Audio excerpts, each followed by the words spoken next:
nuestras Biblias en Efesios, continuamos allí, capítulo 5, vamos a leer, versículo 18.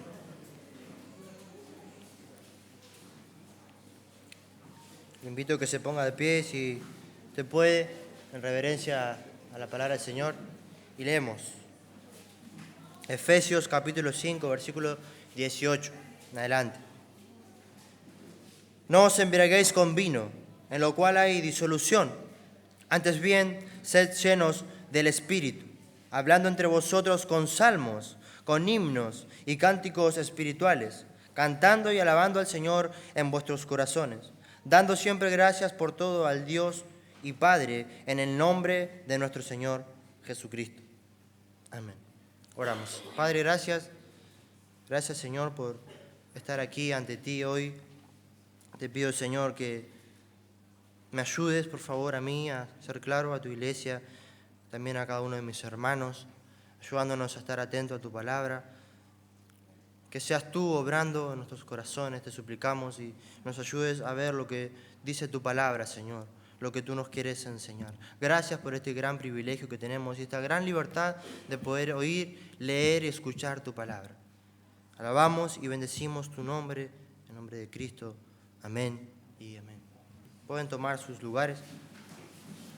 Continuamos con la serie que hemos comenzado hace unos domingos atrás, acerca de la familia.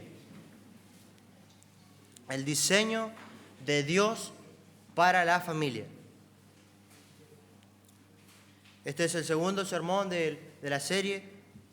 La vez pasada estuvimos hablando acerca de el cimiento para toda bendición, para una familia, para un matrimonio cristiano, el cual es presentado en este pasaje que hemos visto. Y vimos que no se trata de inventar estrategias humanas. Vimos que no se trata de algo superficial. No es cuestión de seguir ciertas fórmulas.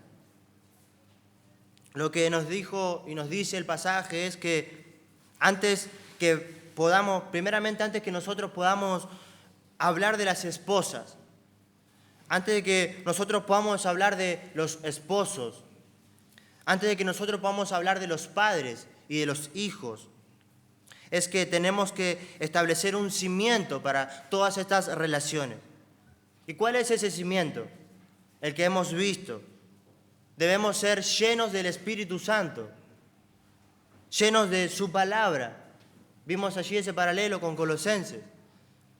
Llenos de alabanza, dando gracias por todo al Señor y siendo sumisos unos con otros. Esas son las cosas que hemos visto. Y donde nosotros tenemos una persona llena del Espíritu Santo, que significa que está bajo el control del Espíritu Santo mediante la obediencia a la palabra de Dios. Donde nosotros vemos y tenemos a una persona que está llena de gratitud a Dios por todo. Donde nosotros vemos que hay una persona sumisa, personas que se someten unas a otras. Allí tenemos el cimiento para la felicidad, para que un matrimonio pueda ser bendecido, para que una familia pueda ser bendecida. Así que los cimientos para cada familia cristiana, para cada matrimonio cristiano, son cimientos espirituales. Tiene su raíz en el Espíritu Santo. Sea que estemos hablando de una relación entre esposo y esposa o padres o hijos. El cimiento es espiritual. Por eso hay algo con lo que yo quiero que usted se vaya en esta tarde de este lugar. Y es que el fundamento para toda familia cristiana y toda buena relación es espiritual. Es espiritual. Y podemos ver, podemos encontrar miles y miles hoy de libros en internet, en librerías, libros digitales que hablan acerca de la familia, que hablan acerca del matrimonio y sugieren para ellos lo que es o lo que debería ser el cimiento, los cimientos para una familia, para un matrimonio. Y algunas de estas personas, libros, escritores, dicen que los cimientos para un matrimonio cristiano deben ser seguridad financiera. Deben ser una buena comunicación entre esposos y padres e hijos. Y dicen que también debe ser el romance en el matrimonio.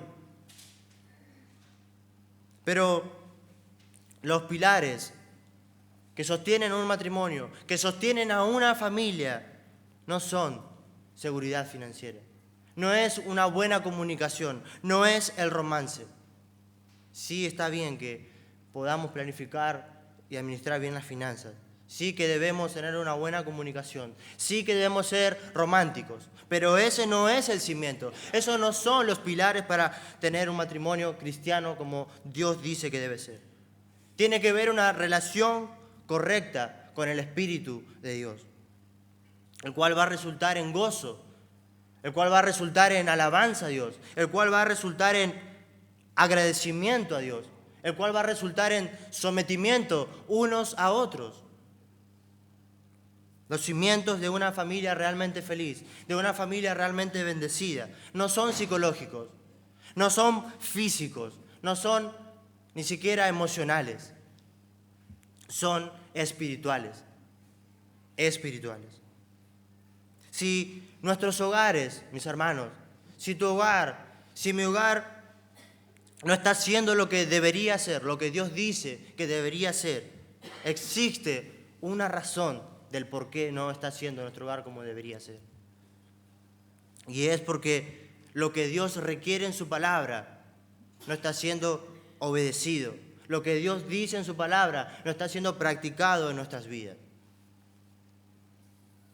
Lo que realmente es importante, lo que realmente importa en un buen matrimonio es la búsqueda de las necesidades del otro en lugar de mis necesidades. Lo que realmente importa es tener un corazón sumiso, preocupado por las necesidades del otro, que se preocupa más por el otro que por mí, por lo que a mí me interesa, por lo que a mí me importa. Gozo espiritual verdadero, gratitud a Dios, devoción a Dios, compromiso con la palabra de Dios, compromiso con el reino de Dios, con su propósito, con su gloria, santidad verdadera, obediencia a la palabra de Dios. En otras palabras, el matrimonio es un lugar donde nosotros realmente vivimos o deberíamos vivir el cristianismo. Y todo tiene que ver con nuestra relación con el Señor. Todo tiene que ver. No hay mejor lugar, no hay lugar más importante, mis hermanos. No hay lugar más importante donde nosotros podamos vivir el cristianismo que no sea nuestro hogar. Si nuestro hogar no es lo que Dios dice que debe ser, si nuestro hogar no es lo que Dios dice en su palabra que debe ser, es porque no estamos obedeciendo lo que Dios nos muestra en su palabra. No estamos practicando lo que decimos que creemos. Y la familia es el contexto donde nuestra fortaleza espiritual, es donde nuestra devoción espiritual, nuestra devoción a Dios, son mostradas de una manera clara. Y no solamente son manifestadas de una manera clara, sino que son demandadas, donde se te requiere misericordia, donde se te requiere paciencia, donde se te requiere a ti santidad, donde se te requiere a ti pureza, donde se te requiere a ti devoción a Dios. Muéstramela. Así se te va a demandar qué es lo que tú crees, cómo tú estás viviendo, en tu hogar, en tu matrimonio, en tu familia. Así. Y debido a que somos una familia, y debido a que con nuestras esposas, con nuestros hijos, vivimos constantemente. Creo que es con los que más tiempo pasamos. Debido a eso, debido a que con ellos nos encontramos en diversas circunstancias, en pruebas, vivimos dificultades. El hogar es la prueba más genuina, Nuestro matrimonio es la prueba más evidente de nuestra vida espiritual. Allí podremos ver quién en verdad somos.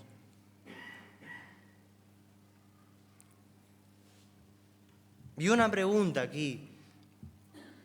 ¿Hay conflicto en el matrimonio? Sí, por eso se ríen algunos. Sí que hay conflicto. Sí que hay conflicto. Y continuamente hoy escuchamos mucho acerca de cómo los hombres son desconsiderados con sus esposas, con las mujeres. Hoy oímos y escuchamos eso. Escuchamos acerca de hombres abusivos, hombres machistas, acerca de hombres que son insensibles. Y por otro lado, también escuchamos con mucha frecuencia hoy mujeres que buscan libertades, mujeres que quieren tener el control, mujeres que quieren ejercer su propia voluntad, mujeres que buscan solamente sus propósitos, mujeres que no se quieren someter a sus esposos. ¿Y por qué es esto?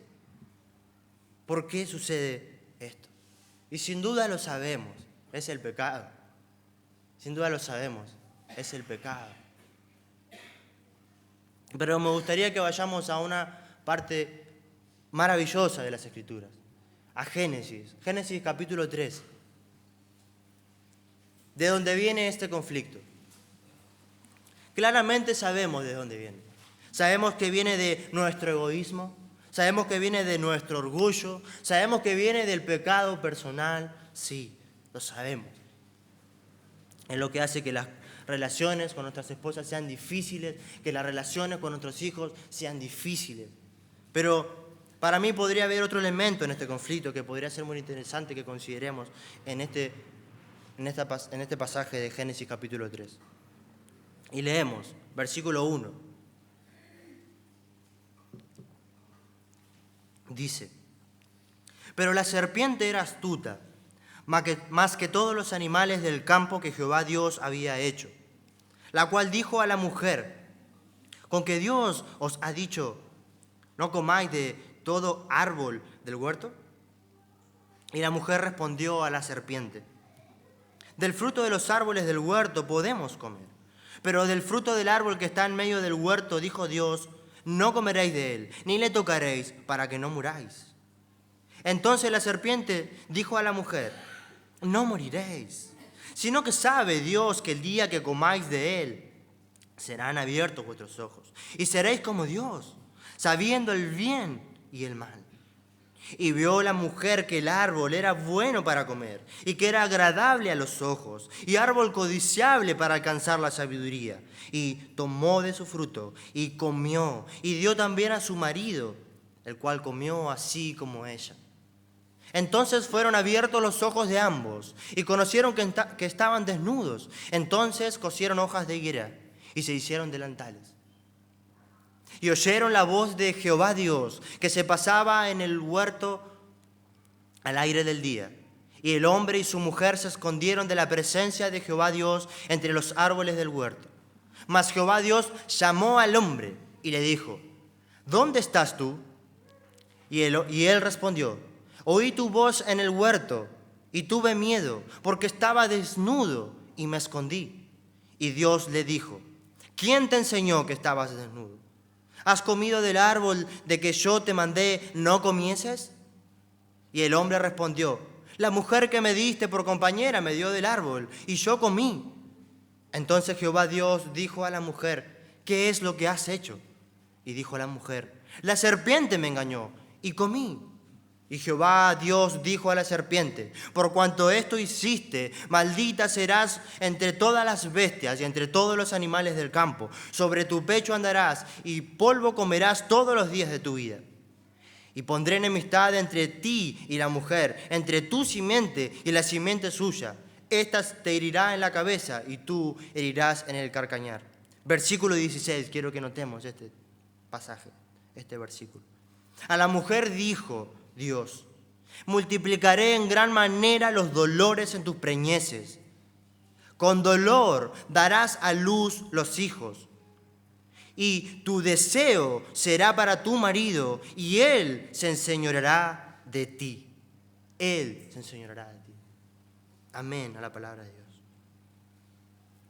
La maldición, obviamente, que vino a la raza humana como resultado de la caída en el Edén, el cual alteró el diseño original de Dios para el matrimonio. Antes del pecado había una unión perfecta entre Adán y Eva. Una unión perfecta. No existía conflicto. Adán y Eva se llevaban de una manera espectacular. Pero el pecado entró y el pecado trajo consigo el caos y el conflicto. Ahora podemos ver aquí en este texto, en este pasaje, varios elementos con respecto a la maldición. Primero vemos que hubo una separación entre el hombre y Dios. ¿No es así? Como resultado de este pecado, el hombre, como usted sabe bien, fue expulsado del huerto. Fue expulsado de la comunión íntima, plena, libre con Dios. Fue expulsado. También hubo una separación entre el hombre y la naturaleza. La naturaleza ya no habría de dar toda su bondad al hombre sin que él tuviera que trabajar, sin que él tuviera que esforzarse.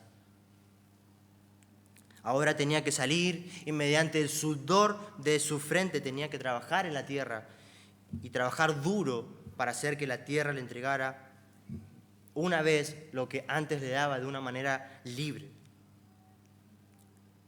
Así que tenemos separación entre el hombre y Dios, separación entre el hombre y la naturaleza, pero también vemos una separación entre el hombre y la mujer.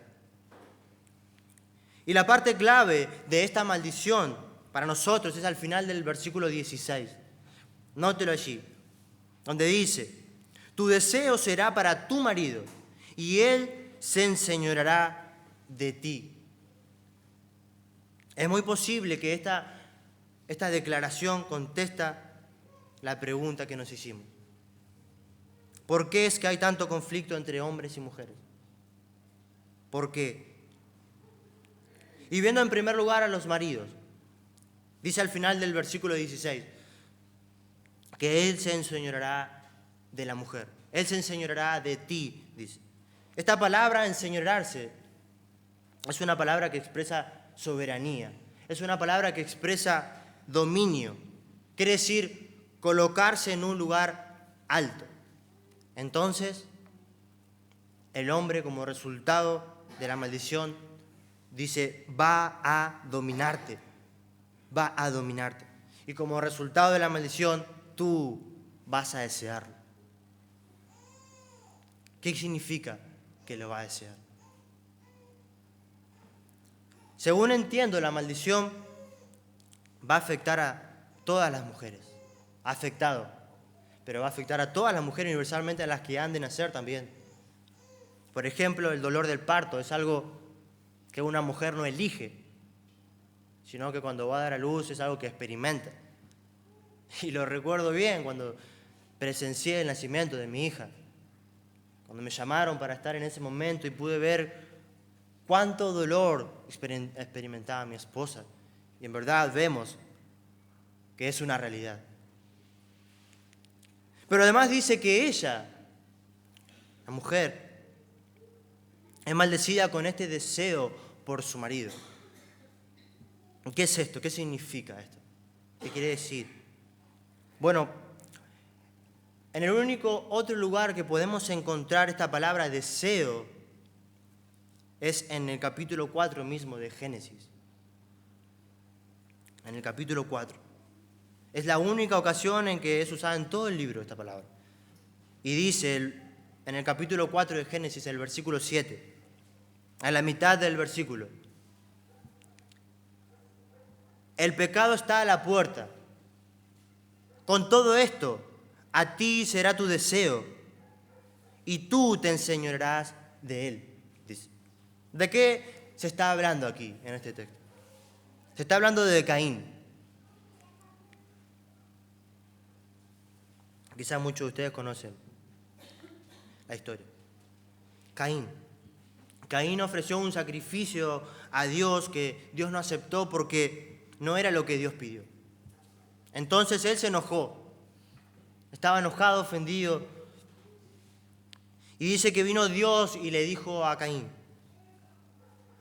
el pecado está a la puerta, Caín. Su deseo es para ti, pero tú debes enseñorearte de él. Tú debes enseñorearte. Ahora, ¿qué era lo que el pecado quería hacerle a Caín? Quería aplastarlo. El pecado quería dominar a Caín. El pecado quería apoderarse de la mente y de la acción de Caín. El pecado quería dominarlo, quería forzarlo a hacer ciertas cosas. El pecado quería controlarle. Y yo creo que este es un paralelo con este pasaje, este versículo 16 del capítulo 3. Cuando nos dice, tu deseo será para tu marido. Deseo, el mismo término que el deseo que él tiene el pecado de controlarte.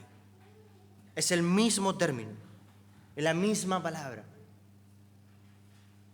Y parte de la maldición de toda la humanidad es que la mujer desea controlar al hombre. La mujer desea controlar al hombre. La mujer tomó el liderazgo del hombre allí en el Edén. Tomó el lugar que el hombre tenía. Usurpó el lugar de su esposo. Y ahora, como resultado, Dios la maldice con este deseo profundo,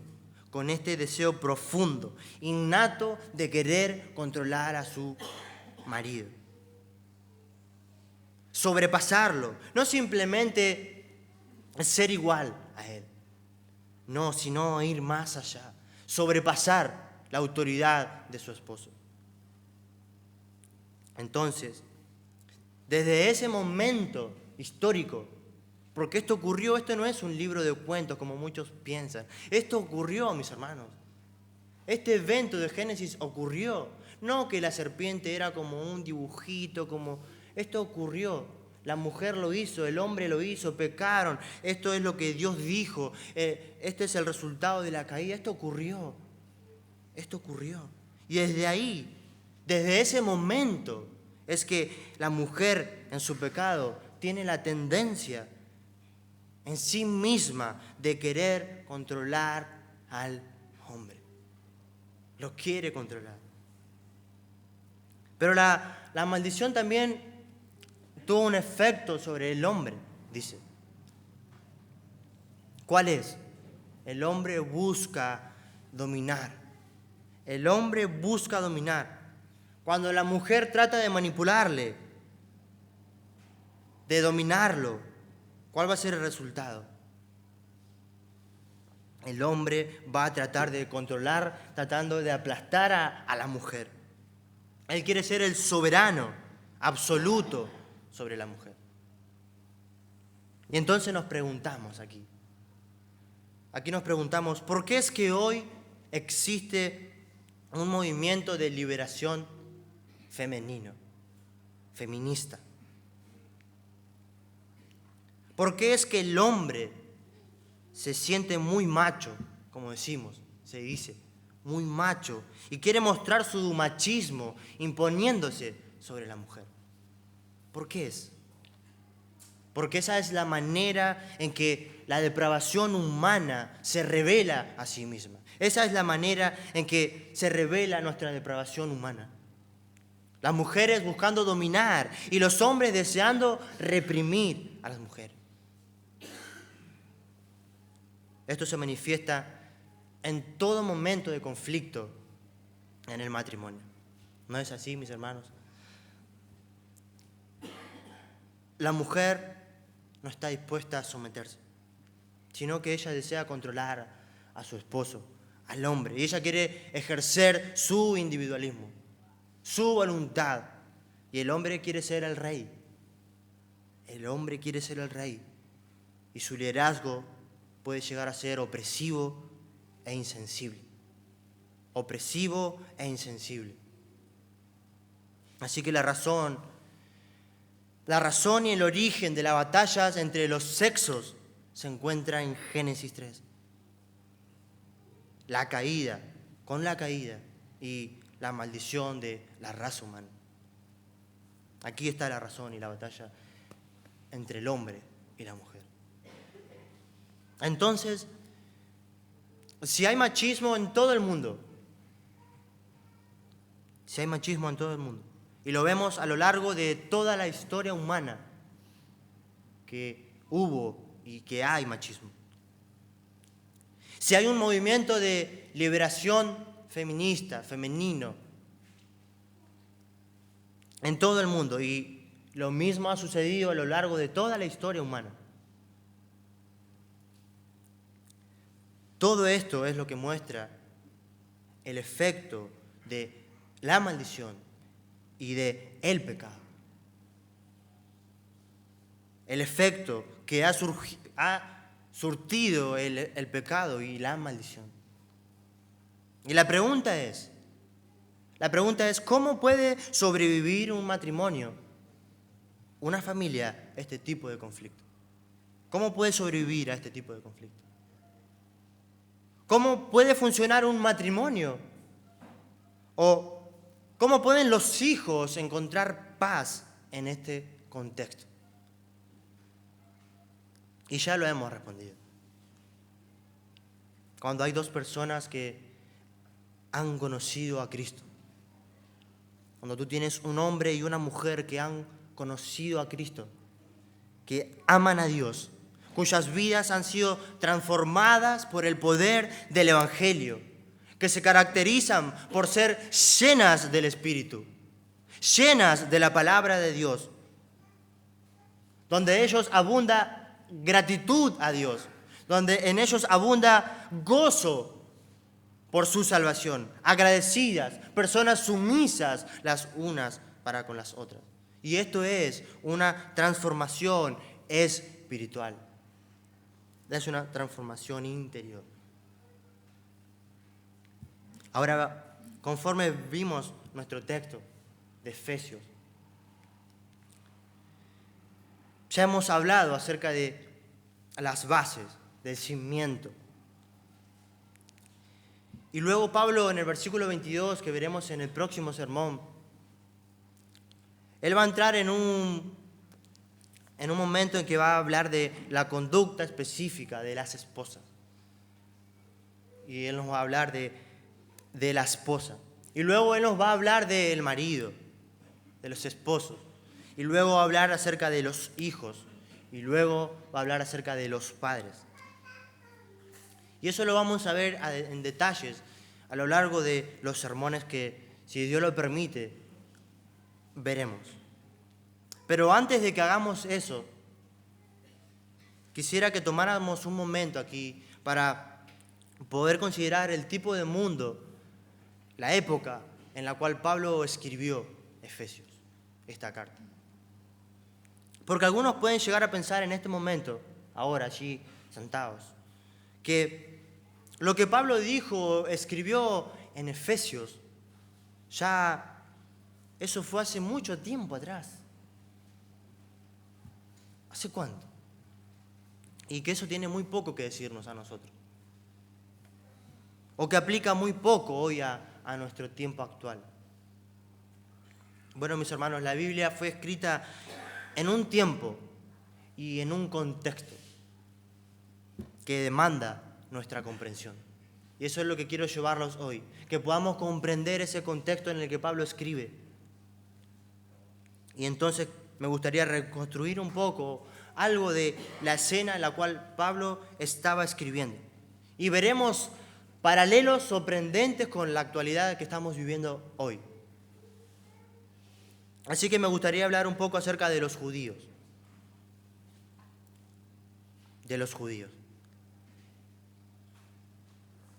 Obviamente en la iglesia posiblemente había judíos en la iglesia de Éfeso. Y esta carta de Efesios circulaba y llegó a todas las iglesias, no solamente a la iglesia de Asia Menor, sino a muchas iglesias. Pero había muchos judíos en esa época, en la iglesia. Y ellos también necesitaban entender la perspectiva bíblica acerca del matrimonio. Porque los judíos tenían una perspectiva baja de la mujer, muy baja, un concepto muy bajo de las mujeres, lo cual no venía de las Escrituras. Porque para ese tiempo, para esa época, había muchas religiones. Y muchas de las religiones que surgían, no surgían de este libro, sino que ellos decían lo que les parecía, lo que ellos interpretaban. Este libro lo interpretaban como ellos querían. Entonces, estos judíos muy posiblemente tenían una perspectiva, un concepto muy bajo de las mujeres. Y buscando información acerca de esto, he encontrado una oración judía usada por los hombres diariamente. Y en verdad me sorprendió mucho. Y esta oración que este hombre hacía, hombre judío, o hacen los judíos, posiblemente porque está en el libro de oraciones judías, llamado El Sidur, y dice que oraban así: Dios, te doy gracias porque no me hiciste gentil, gracias porque no me hiciste un esclavo, y gracias porque no me hiciste mujer. No me hiciste mujer. Así ellos percibían a la mujer, tenían un concepto muy, muy bajo de la mujer. Ellos percibían a la mujer a nivel más bajo que podría haber. El marido tenía el derecho absoluto de hacer con las mujeres lo que a ellos les parecía. Y en la época del Nuevo Testamento, entre los judíos, el divorcio se había vuelto algo común, algo muy, pero muy común. Y ellos se apoyaban en un pasaje, como siempre ellos, en su devoción a la ley mosaica, se apoyaban en Deuteronomio, capítulo 24, versículo 1.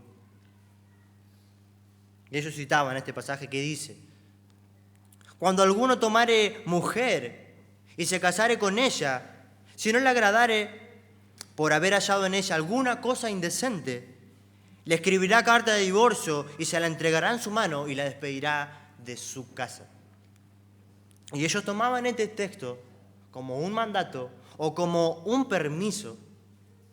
Y ellos decían: si encuentras que tu mujer pierde el favor a tus ojos, encuentras en ella algo indecente, entonces le escribes una carta de divorcio y nos vemos, como quien dice. La despides de tu casa. Chao. Ahora la pregunta es: ¿cuál era la indecencia? ¿Cuál era la indecencia? Y aquí había dos grupos muy reconocidos de judíos. Unos que eran rabinos muy estrictos, que eran representados por un rabino llamado Shimei. No Gmail, el correo. Shimei. Y estos rabinos muy estrictos, judíos muy estrictos, decían que esta indecencia se refería al adulterio. Y eso era lo único a lo que se refería, el adulterio. Si tu esposa comete adulterio, tú te puedes divorciar, decía este grupo de judíos. Pero también había rabinos liberales, más. Y ellos decían que esta indecencia se refiere a cualquier cosa. Y escucha aquí lo que ellos pensaban y decían. Había un rabino muy reconocido que los representaba, que se llamaba Hillel. Y él dijo, este rabino dijo, que esta indecencia significaba que un hombre podía divorciarse de su esposa si ella tiraba la cena. Si ella tiraba la cena, tú te puedes divorciar, dice. ¿Por qué? Porque ya era una cena que estaba echada a perder. Entonces, nos vemos. Pero también él dice que podían divorciarse si ella le ponía mucha sal a la comida. Creo que muchos de nosotros, si no fuéramos cristianos, ya lo hubiéramos hecho. Pero este también dice que se podían divorciar si ella salía en público sin cubrirse la cabeza. Y tú te puedes divorciar, decía. Pero tú también te puedes divorciar si, este es importante, si ella habla mal de la suegra, tú te puedes divorciar, dice. Y por último dice, tú te puedes divorciar si ella comienza a discutir contigo. Carta de divorcio y chao, a la casa de la mamá. Y también había otro rabino, Akiva, y este va mucho más lejos ya, este derrapa. Y él dice que un hombre se puede divorciar de su mujer si la cosa indecente que él encontraba era que él veía a otra mujer más bonita que su esposa. Ahora adivine cuál de todas estas perspectivas era más popular entre los hombres. Ya sabemos cuál. ¿Cuál? Gmail dice que tenía muy pocos seguidores, obviamente. Gilel tenía al por mayor. Así que el divorcio en esa época se volvió algo desenfrenado, mis hermanos. En la época que Pablo estaba escribiendo, el divorcio era algo que ocurría comúnmente, como si nada. Era algo común. Las mujeres eran dejadas por todos lados, como un objeto. Como cuando tú pierdes una media. Así eran dejadas las mujeres. Eran víctimas de esto. Eran dejadas sin nada las mujeres. Todo lo que un hombre tenía que hacer en esa época, era simplemente darle una carta de divorcio. Lo que necesitaba hacer era, vamos al rabino, escribe la carta en presencia de 2 testigos y chao. Entonces el divorcio era la solución para cualquier conflicto. Surge un conflicto y para cualquier conflicto, a corto o a largo plazo. Y como consecuencia de esto, la institución del matrimonio se veía amenazada, obviamente se veía amenazada. Ahora veamos a los griegos. Los griegos tienen un enfoque muy similar. Ellos no tenían que preocuparse, obviamente, por ningún concepto del Antiguo Testamento. No tenían que agarrar un versículo y manipularlo para querer justificar algo que ellos... No, los griegos no tenían que hacer nada de eso. Ellos simplemente vivían sin importarle nada. A ellos no les importaba la fidelidad matrimonial, no les importaba nada. Y se dice que la prostitución en ese tiempo era absolutamente una parte esencial, era algo que se vivía muy común en los tiempos estos, para los griegos. Sus religiones estaban cargadas de prostitutas. Y se creía, como vimos la última vez, no sé si usted lo recuerda, que no solo usted tenía comunión con los dioses mediante el emborracharse, sino que también se creía que usted tenía comunión con los dioses al tener relaciones sexuales con una sacerdotisa prostituta. El hombre griego encontraba placer e inclusive amistad fuera del matrimonio. Su esposa era quien cuidaba la casa, quien criaba a los hijos. El placer sexual de ellos se encontraba fuera del matrimonio. Sus amigos estaban fuera del matrimonio. Y la vida familiar, la vida del hogar casi no existía. Y la fidelidad, mucho menos. Entonces, cuando Pablo nos presenta estos principios, estas verdades que nos está mostrando aquí, él realmente está yendo en contra de la corriente, en contra de la cultura. en contra de la cultura. Y por último me gustaría hablar acerca de los romanos. De los romanos. La degeneración en Roma era de lo peor. Un comentarista que ha estudiado mucho el trasfondo histórico dice, y lo cito: durante los primeros 50 años en Roma no se registra un solo caso de divorcio. El primer divorcio registrado fue en el año 234 a.C. Pero para la época de Pablo, la vida familiar romana era un desastre. Dice. Era un desastre. Ya para esa época, para la época de Pablo, donde él estaba escribiendo, cito a otro escritor, un filósofo llamado Séneca, y él dice: las mujeres se casaban para divorciarse y se divorciaban para casarse. Ellos no fechaban de manera común sus años por números.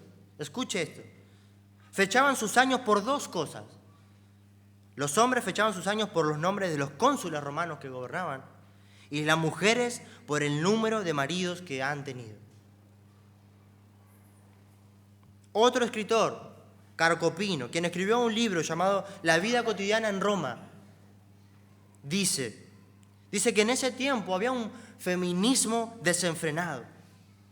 Había un feminismo desenfrenado, el cual llevó a la desmoralización.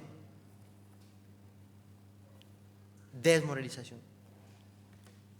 Y él dice que había algunas mujeres que evitaban el tener hijos por perder su apariencia física.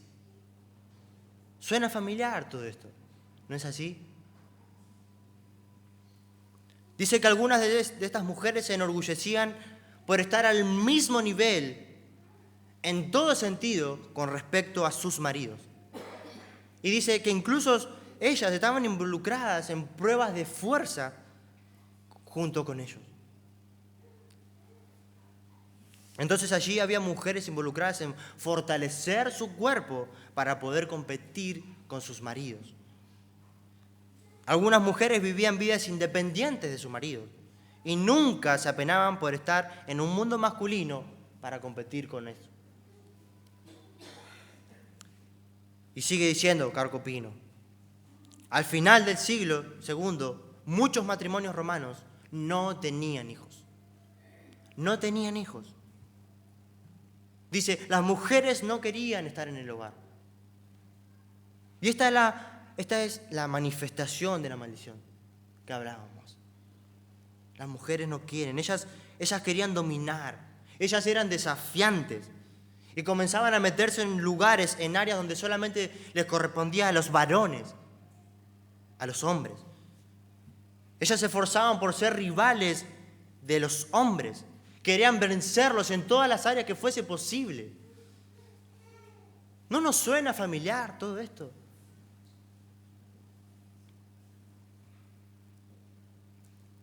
Y sigue diciendo este autor, Carcopino, dice que las mujeres comenzaban a traicionar rápidamente el compromiso que hicieron con sus maridos. Y no tuvieron ningún tipo de vergüenza de vivir la vida que ellas habían prometido vivir. No tenían vergüenza de renunciar a lo que ellas habían prometido. Y eso se convirtió en lo que las próximas mujeres, las otras generaciones, siguieron haciendo, dice. Esta era la condición de los romanos. ¿Nos suena familiar? Divorcios, derechos iguales, matrimonios infelices, divorcios al por mayor, perversiones sexuales.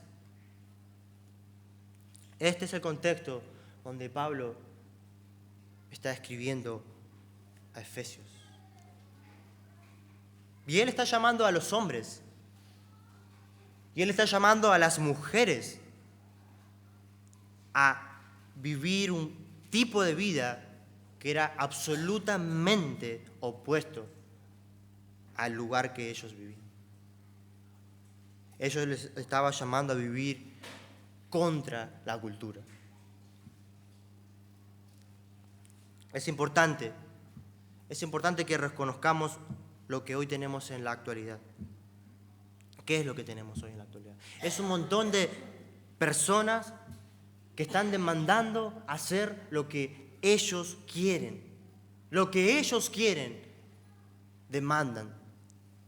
Y están manifestando así la caída. Están manifestando así la maldición. Ahora que nosotros estamos viendo la realidad. Ahora que tú y yo estamos viendo la realidad. El matrimonio es simplemente una pelea de derechos en este mundo. Una pelea de derechos por lo que yo quiero, por lo que a mí me parece, pero no de acuerdo a lo que Dios define que debe ser el matrimonio. Dios tiene un diseño completamente diferente al de este mundo. Completamente diferente. Y el diseño de Dios para el matrimonio es un diseño de autoridad y sumisión. Autoridad y sumisión. Hay alguien que tiene la responsabilidad de guiar, pero hay otro que tiene la responsabilidad de seguir. El hombre tiene la responsabilidad de guiar y la mujer tiene la responsabilidad de seguir. No tiene nada que ver esto con inferioridad en lo absoluto. Ante Dios somos iguales y lo hemos visto. La mujer no debe buscar usurpar la autoridad de su esposo. No debe buscar dominar a su marido. Y el marido no debe ejercer su autoridad de manera áspera, de manera insensible. No, mis hermanos. Es importante que podamos entender este principio de que el fundamento del matrimonio es un fundamento espiritual y es un fundamento que determina todo. Es un fundamento que determina todo. Y en segundo lugar, hay una relación de autoridad y de sumisión. Pero no es una carga, no es algo difícil, no es algo abusivo. No, mis hermanos. Y finalmente, esto es mejor ilustrado. Ya lo leímos, pero me gustaría que lo veamos. Primera de Corintios, capítulo 11, versículo 3.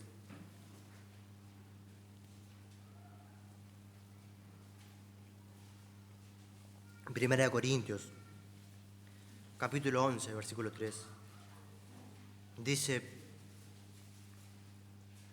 pero quiero que sepáis que Cristo es la cabeza de todo varón. Y el varón es la cabeza de la mujer. Y Dios la cabeza de Cristo. No hay desigualdad entre Dios y Cristo. ¿O sí? En esencia son lo mismo. No hay desigualdad entre el hombre y la mujer ante Dios. Uno está en autoridad, el otro está en sumisión. El mismo Señor dijo: el Padre y yo uno somos. Pero sin embargo, en Juan capítulo 5, versículo 30, el mismo Señor, nuestro Señor Jesucristo dijo: yo no puedo hacer nada por iniciativa propia, sino que Él dijo: según oigo, así juzgo. Y mi juicio es justo, porque no busco mi voluntad, sino la voluntad del que me envió, la del Padre. Autoridad y sumisión son uno, iguales, sin embargo, hay sumisión. Qué maravilloso ejemplo, mis hermanos. Y la pregunta que quizás te estás haciendo es: ¿cómo una persona puede vivir así? ¿Cómo yo puedo vivir así? Y todo comienza con una relación correcta para con Dios. Comienza con reconocer quién eres. Si tú no eres cristiano, si no tienes una relación correcta con Dios, dudo que que tu matrimonio pueda glorificar a Dios. Que tú puedas mostrar esto en tu matrimonio. Porque si tú no eres cristiano, primeramente debes reconocer quién es Dios y quién eres tú. Tú eres un vil pecador y Dios es santo, santo y santo. Pero una vez que tú reconoces y que vienes a Cristo, te arrepientes y confías en Él, ocurre una obra maravillosa. Tu corazón es transformado. No sé cómo, pero Dios lo hace. Tu corazón es transformado. Cambian tus deseos, cambia tu interior. Cambiamos. Dios nos transforma. Entonces, ¿cómo una persona puede vivir así? Todo comienza con un corazón transformado por el poder del Evangelio, por el poder de la palabra de Dios. No hay otra alternativa. Y esto se hace una realidad continua a medida que nosotros obedecemos la palabra de Dios, a medida que andamos en el Espíritu. Y esto nos llama a un compromiso serio con la palabra. Porque, como dice Colosenses, si la palabra tiene que morar en nosotros, tiene que habitar en nosotros, ¿cómo va a habitar? Si no la leemos, si no la memorizamos, si no la estudiamos. Y muchas veces pensamos, los que tienen que estudiar son los que predican, el pastor, las maestras de escuela bíblica. No, mi hermano, todos tenemos que estudiar. Todos tenemos que estudiar. Todos tenemos que tener un compromiso serio con la palabra de Dios. Un compromiso serio con la palabra de Dios. Oremos. Señor, gracias. Gracias por tu misericordia tan grande. Por habernos rescatado de las tinieblas, de la oscuridad, y nos has traído a la luz. Y hoy podemos ver estas verdades maravillosas, asombrosas en tu palabra, Señor. ¿Qué no somos nosotros? ¿Por qué ocurre